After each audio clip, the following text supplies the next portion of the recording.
Welcome to Common Cocktails. Today what I want to do is cover 3 modifying agents. What the hell does that mean? Things that modify a cocktail, liqueurs typically, that impart flavor and nuance and subtlety to a cocktail. So why is that specific in this video? Because these 3 modifying agents will be products that I personally would choose to use in, let's say, the last 365 days. Starting from a year ago to what I'm now kind of trending on, hip to, or whatever the kids are saying these days. So the first is going to be Luxardo Maraschino. This is actually further than 365 days. I've relied on this for plenty of cocktails in the past. I'll go through those cocktails in a second, but let me give you the rundown of Luxardo Maraschino and why you want to buy it.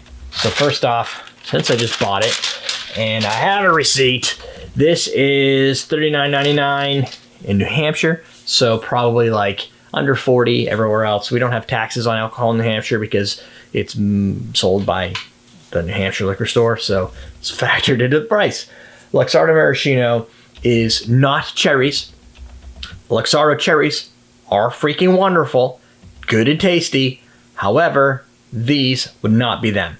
If you were to take those cherries and squeeze out all the sugars and then distill the sugars, the still will produce an alcohol that has no sugar in it but has some of the characteristics of that thing. Now, whether they add sweetness to this, probably. If you don't know, drop a little on your bar or table and let it dry and see if it's sticky. My guess is it is.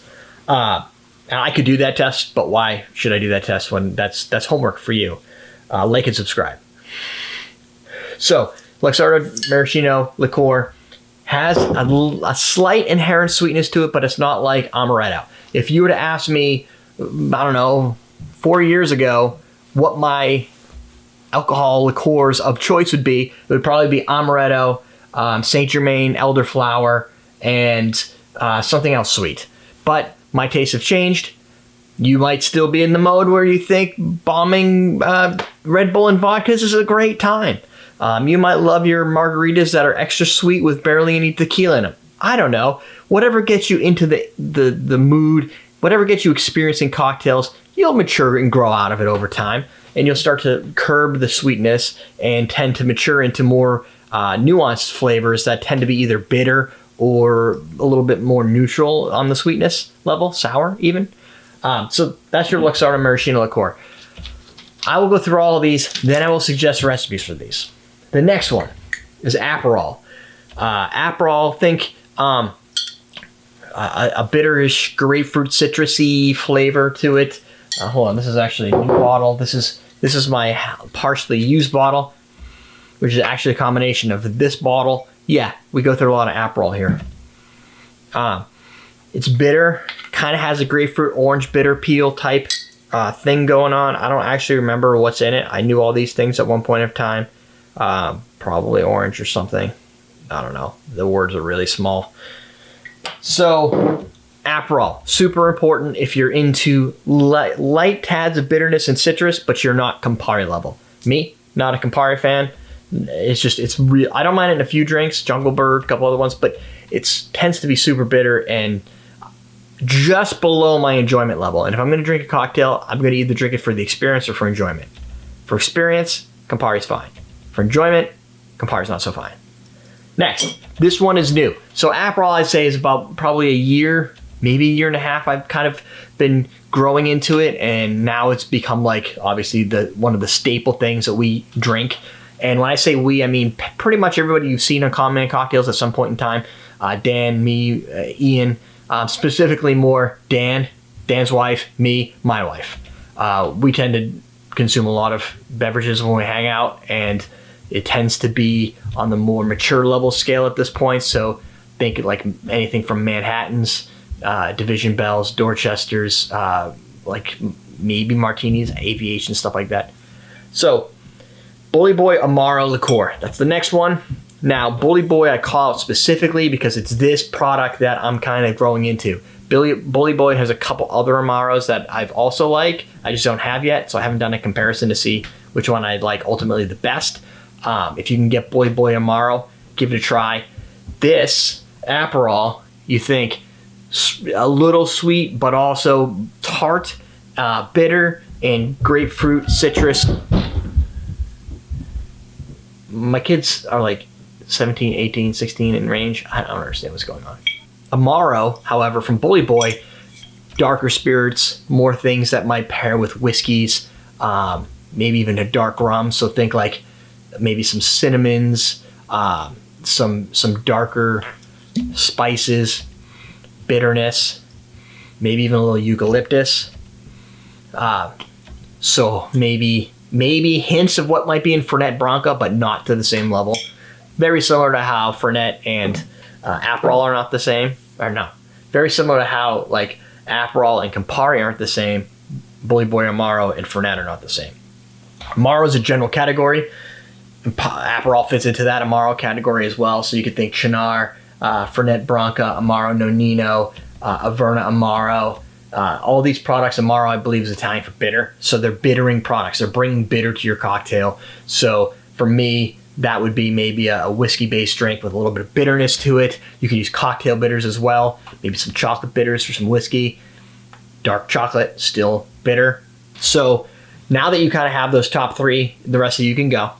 If you're looking for what recipes there are, let's check out recipe.awesomedrinks.com. If you type in Bully Boy Amaro, which I've already done, you hit the ingredient search. Now, this is my website. Awesome Drinks is our store. By the way, I have a Mai Tai kit out there, so you can get yourself a free lime squeeze if you want the Mai Tai kit out there, which is orgeat. I should probably have it open. Mai Tai mixing bundle. It's a free lime squeeze. Blah blah blah. Comes with 2 double old-fashioned glasses, Species Reynolds orgeat, and the lime squeeze. Anyway, so if you go to recipe.awesomedrinks.com, the Amaro Manhattan, which we did, I'll link it over here someplace. I'll link it below. This drink is a Manhattan that substitutes out vermouth for this Amaro. Not a huge fan of vermouth. Remember, for experience, yes. For excitement and like a good time, not on my list of good time product.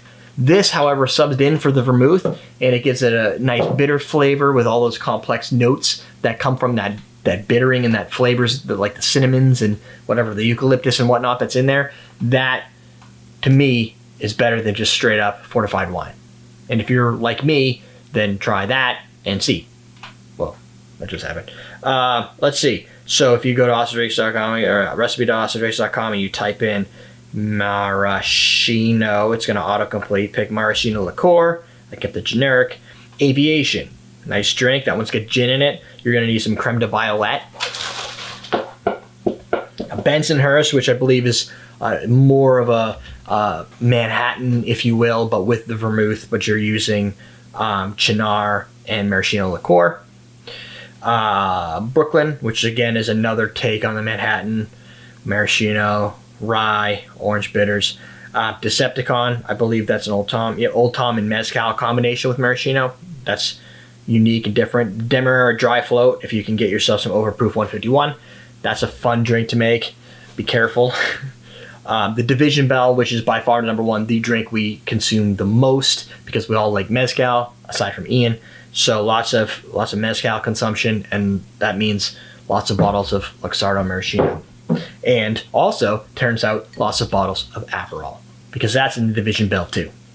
Hemingway Daiquiri, Luxardo Maraschino, big in that. Let's see, Martinez, the Red Hook, Rising Sun, the Dorchester, that's a gin-based version of, let's say, the Hemingway Daiquiri, but instead of rum, you're using gin, grapefruit, lime.